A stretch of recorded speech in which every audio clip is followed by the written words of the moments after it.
Hello everyone, welcome to my YouTube channel. तो कैसे हैं आप सब? बहुत अच्छे से होंगे। अब बोर्ड एग्जाम आपको देना है, वो भी 12th का है ना। तो थोड़ा डर लगेगा, लेकिन यहाँ पे डरने की कोई बात नहीं है। बहुत अच्छे से हम लोग पढ़ेंगे, बहुत अच्छे से समझेंगे, क्वेश्चंस देखेंगे किस टाइप्स के पूछे जाते हैं, कौन से चैप्टर में कितने क्वेश्चंस पूछे गए हैं, कितने नंबर के पूछे जाते हैं। इन सारी चीजों पर हम लोग बात करेंगे। तो हम लोग इनऑर्गेनिक की बात करें, हमारे पास केमिस्ट्री में ऑर्गेनिक और इनऑर्गेनिक होता है। टोटल जो हमारे पास, आप बोल सकते हो कि टोटल हमारे पास चैप्टर कितने हैं, तो 10 है।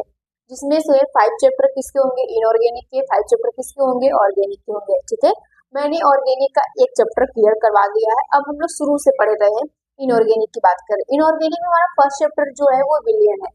फर्स्ट चैप्टर क्या है बेटा, विलियन है।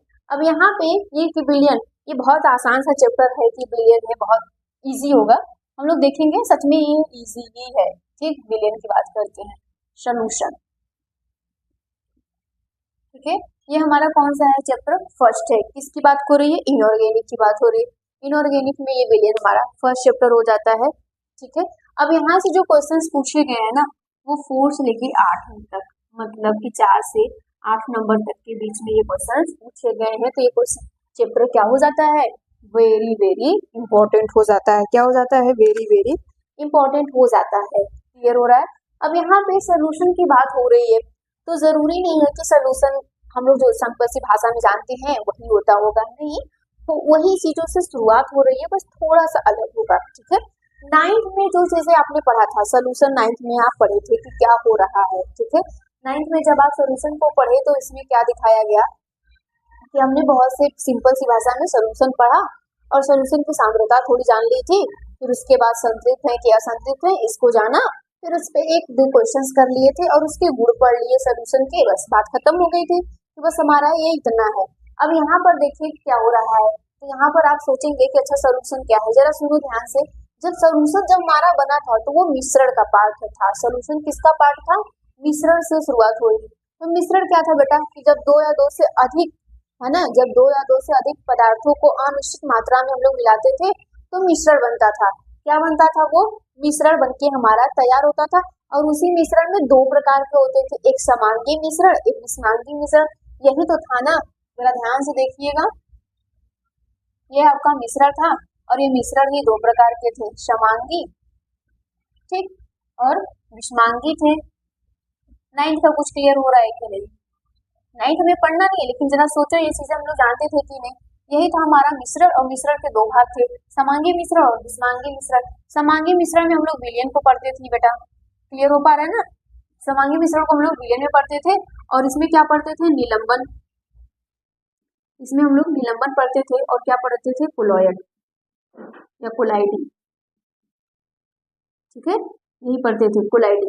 ये 2 चीजें होती थी। तो इसमें ये निलंबन और कोलाइडी जो विषमांगी का था और विलयन किसका था, समांगी मिश्रण का था। तो अब यहाँ पर हमें पूरा विलयन पढ़ना है, एक पूरा चैप्टर ये हमारा बन गया विलयन, है ना। 9th में जो हम लोग छोटा सा टॉपिक पढ़ते थे, अब यहाँ पर वो पूरा एक चैप्टर बन गया है विलयन की। ये विलयन होता क्या है, तो आप बताओ। जब हम घरों में होते हैं, गर्मी का सीजन चल रहा है, तो इसमें हम लोग बहुत सारी चीजों का यूज करते हैं, है ना। जैसे नींबू पानी हो गया, चीनी पानी हो गया, नमक पानी हो गया, और कई सारी चीजें हो गई जिनका हम लोग यूज करते हैं। तो कहीं ना कहीं हम लोग विलयन ही बना रहे हैं। हम लोग क्या बना रहे हैं, विलयन ही बना रहे हैं। और विलयन को तो मिश्रण कह रहे थे, और किस प्रकार का मिश्रण था, समांगी। तो यहाँ पर आप डिफिनीशन विलयन का क्या दोगे, विलयन का डिफिनीशन क्या दोगे यहाँ पे, जब 2 या 2 से अधिक पदार्थों का समांगी मिश्रण मिलाया जाता है या समांगी मिश्रण बनता है, तो उसे हम लोग क्या कहते हैं, विलयन कहते थे। उसे हम लोग क्या कहते हैं बेटा, विलयन कहते थे। एग्जाम्पल के लिए आप चीनी लेते थे, पानी लिए उसको घोल दिया, बना दिया विलयन। नमक लिया, पानी लिया, उसको बना दिया विलयन। ठीक है, नींबू का जूस लिया, पानी लिया, मतलब वाटर लिया, और उसको उसने क्या बना दिया, विलयन बना दिया। यहाँ पे विलयन का मतलब समझ में आ रहा है ना कि हाँ विलयन क्या हो रहा है। तो इसके बारे में हम लोग थोड़ा इसका डिफिनीशन लिखते हैं, जानेंगे समझेंगे कि ये होता क्या है। चलिए देखते हैं, हम लोग अब विलयन बनाते हैं कि विलयन होता क्या है। तो यहाँ पर विलयन का डिफिनीशन आप क्या लिखेंगे, जब जब 2 या 2 से अधिक अधिक पदार्थों का समांगी मिश्रण मिश्रण विलयन विलयन कहलाता है क्या मेरी बातें समझ में आ रही है? आपसे बोला क्या जा रहा है, जब दो या दो से अधिक पदार्थों का समांगी मिश्रण, है ना, अधिक पदार्थों का समांगी मिश्रण विलयन कहलाता है। यहाँ पे समांगी मिश्रण हमेशा याद रखिएगा। समांगी मतलब होता है समान, ठीक, आप बोल सकते हो सेम, समान, एक जैसा, ठीक, समान वाले होंगे तो एक जैसे आपस में मिल जाएंगे, है ना। जब एक जैसे लोग आपस में एकदम मिल जाते हैं, घुल मिल जाते हैं ना, तो उसी तरीके से ये विलयन है कि जब दो लोग एकदम आपस में मिल जाए। और विलयन की बड़ी खास बात होती है कि उसमें विलय और विलायक को हम लोग अलग नहीं कर सकते। इसमें विलय और विलायक को हम लोग अलग नहीं कर सकते, क्यों? फिजिकल मेथड के द्वारा। केमिकल मेथड का यूज होता था, उसका यूज होगा, उससे अलग हम लोग कर सकते हैं, लेकिन हम लोग फिजिकली उसको अलग नहीं कर सकते हैं। ये स्पेसिफिक पॉइंट हो जाता है, ये यहाँ पर याद रखिएगा। और हम लोग चीजें ये जाने थे कि विलयन के कितने घटक होते हैं, तो लिखिएगा विलयन के दो घटक होते हैं। घटक का क्या मतलब है कि विलयन किन किन लोगों से मिलके बना है, कौन कौन लोगों से ये विलयन मिलके बना है। तो विलयन दो घटक होते हैं विलयन के, कौन कौन? विलय और दूसरा कौन है? विलायक। ये इसके घटक हैं, विलय और विलायक, ठीक है। अब विलय और विलायक क्या होता है? बहुत सिंपल सी बात है, हम लोग इसको जानते हैं और बचपन से पढ़े ही होंगे कि विलय और विलायक होता क्या है। तो यहाँ पर आप बोल सकते हो, जिसको हम लोग इंग्लिश में बोलते हैं सॉल्यूट, ठीक, और सॉल्वेंट, और क्या बोलते हैं? सॉल्वेंट, ठीक है। तो यहाँ पे विलय किसको बोला जा रहा है कि विलयन में जिसकी मात्रा कम होती है उसी को हम लोग सॉल्यूट बोलते हैं, जिसकी मात्रा विलयन में हमेशा कम होगी उसको हम लोग सॉल्यूट कहते हैं। दूसरी भाषा में आप ये बोल सकते हो कि विलय उसे कहते हैं जो विलायक में घुल जाता है ना, जो विलायक में क्या हो, घुल जाए। तो आपको जो सही लगे वो डिफिनीशन आप याद कर सकते हो। तो यहाँ पर क्या लिखोगे कि विलय क्या होता है? विलयन में जिसकी मात्रा कम होती है उसे विलय कहते हैं, बात समझ में आ रही है कि जिसकी मात्रा कम होगी किसमें? विलयन में, उसे हम लोग क्या कहेंगे? विलय कहेंगे। एग्जाम्पल आप विलयन का कई सारा लिख सकते हो, कोई डाउट नहीं। अब यहाँ पर आता है विलायक। विलायक आप ये बोल सकते हो, विलयन में जिसकी मात्रा अधिक होगी उसे हम लोग विलायक कहेंगे, ठीक। और दूसरी भाषा में ये भी आप बोल सकते हो, विलायक उसे कहेंगे जो विलय को अपने अंदर घोलने की क्षमता रखता है। जो विलय को क्या करता है? अपने अंदर घोलने की क्षमता रखता है। जैसे कोई ऐसा प्राणी होता होगा ना जो अपने अंदर हर किसी को घोल लेने की क्षमता रखता है अपनी बातों में, ऐसे ऐसे नमूने होते हैं कि नहीं, बहुत सारी चीजें। तो आप यहाँ पे समझने के लिए आप समझ सकते हो कि अच्छा विलय और विलायक क्या होता है, ठीक है। तो यहाँ पर क्या लिखोगे? विलयन में जिसकी मात्रा अधिक होती है उसे विलायक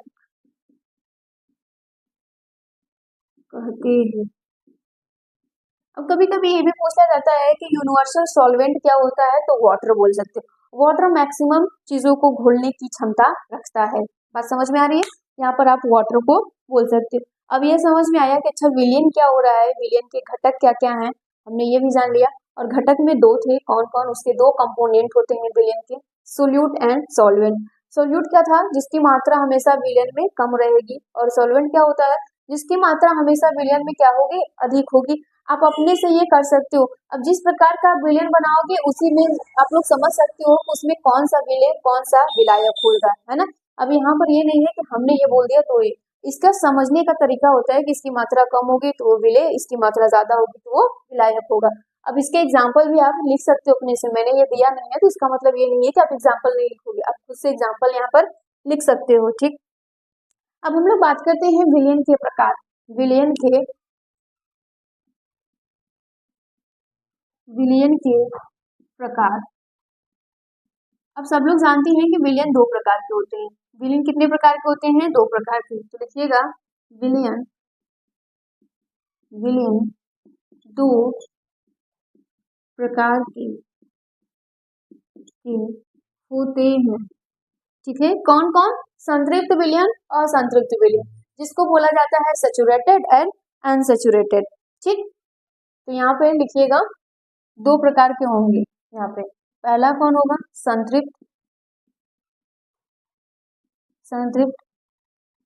विलयन। ठीक है, और दूसरा कौन होगा? असंतृप्त विलयन। यहाँ लिख देते हैं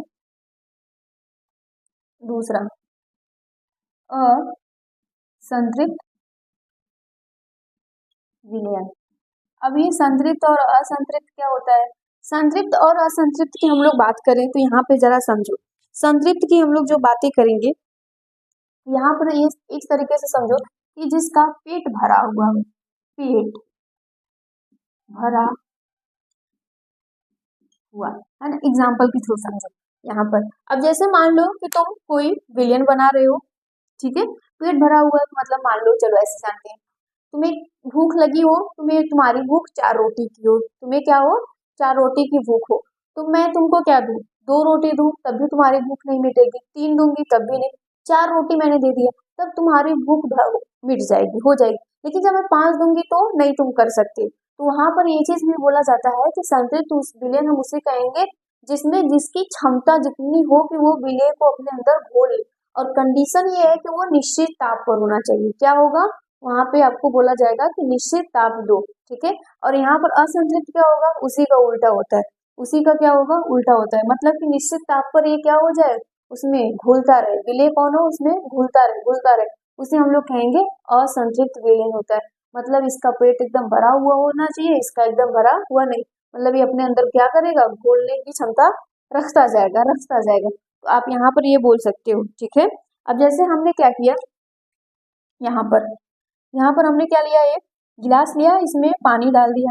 ठीक है, इसमें हमने क्या दिया? पानी डालते गए। अब इसमें हम लोग चीनी को घोलते जा रहे हैं। 1 चम्मच चीनी डाला, 2 डाला, 3 डाला, 4, ऐसे ऐसे करते करते लास्ट में 5। जब 5 हम लोग डाल दिए तब तक वो घुलता रहे। 6वां जब चम्मच हमने डाला तो वो नहीं घुला, तब वो क्या कहलाएगा कि अच्छा इसका तो पेट एकदम भरा हुआ है, ये संतृप्त विलयन है। ये क्या है? संतृप्त विलयन। और ये किस ताप पर है? निश्चित ताप पर है। लेकिन इसमें ऐसा क्या हो रहा है कि नहीं हो रहा है, इसमें घुलता जा रहा है ना। ये बातें समझ में होनी चाहिए कि यहाँ पर संतृप्त विलयन क्या हो रहा है और असंतृप्त विलयन क्या हो रहा है। तो संतृप्त विलयन का मतलब समझ में आया, और असंतृप्त का मतलब संतृप्त का जस्ट उल्टा ही होता है। ठीक है, तो यहाँ पर इसका डिफिनीशन क्या लेंगे? किसी निश्चित ताप पर, लिखिएगा यहाँ से, किसी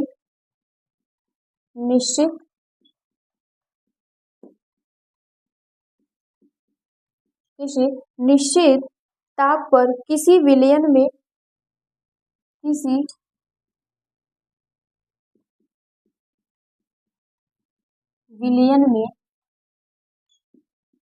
क्या होगा?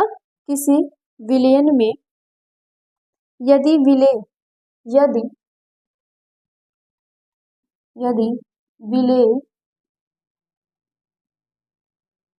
ना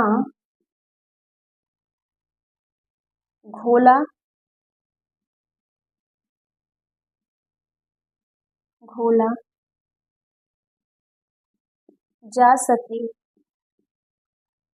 जा सके, उसे संतृप्त क्या कहेंगे? उसे संतृप्त विलयन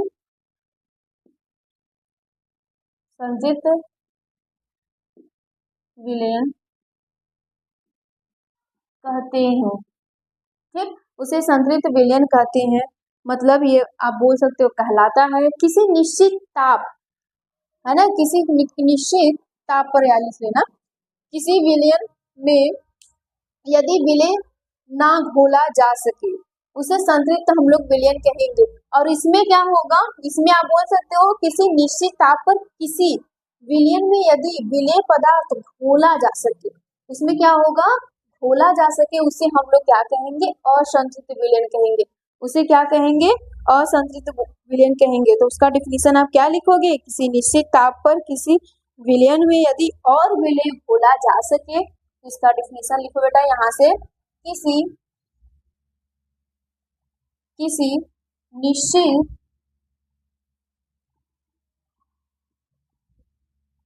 ताप किसी निश्चित ताप पर किसी विलयन में यदि यदि और यदि और विलय विलय घोला घोला जा सके उसे असंतृप्त, क्या कहेंगे उसे, असंतृप्त विलयन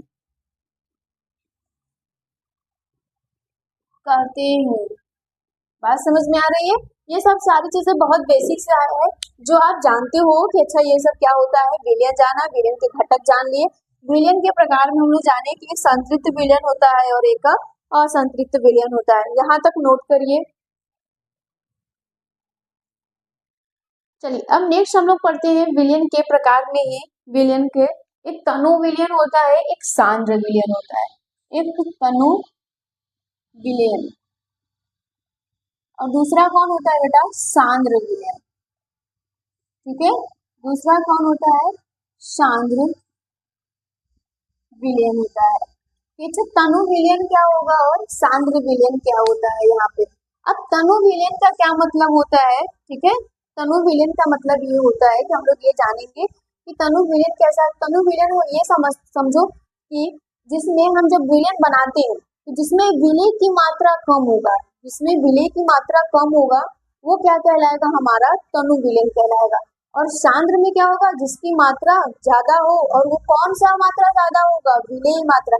जैसे सिंपल सी भाषा में समझो, सिंपल सी भाषा में ये समझते हैं कि जब हम लोग चीनी और पानी का घोल बनाते हैं तो हम पीते हैं तो अच्छा लगता है ना, तो उसमें हम लोग क्या करते हैं, एक गिलास पानी लिया है तो उसमें 1 या 2 3 चम्मच जितना हमें जरूरत होगा उतनी ही चीनी डालते हैं। अगर सोचिए कि अगर 1 गिलास में हम लोग क्या करते हैं, उसमें 250 ग्राम चीनी डाल दें तो कितना अजीब सा लगेगा ना, वो सांद्र बन जाएगा, वो पिया नहीं जाएगा। तो यहाँ पे तनु विलयन ये बोला जाता है कि वह विलयन जिसमें विलय की मात्रा कम हो उसे हम लोग कहेंगे तनु विलयन।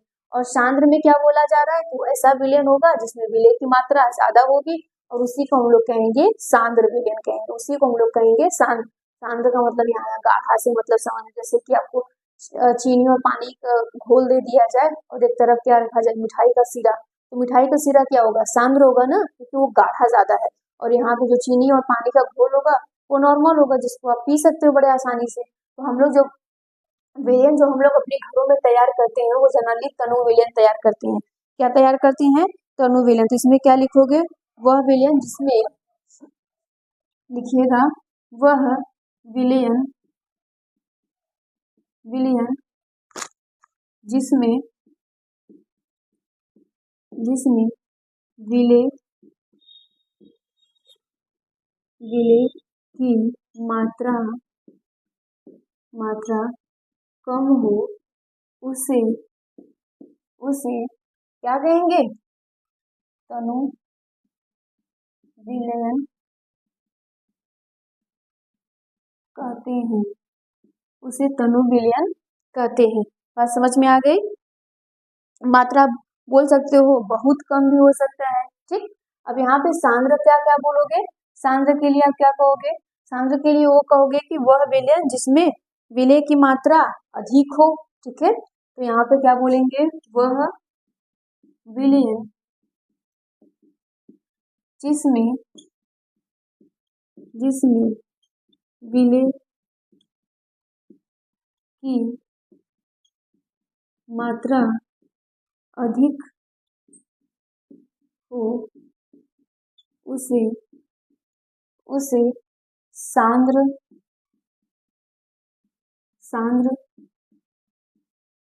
विलयन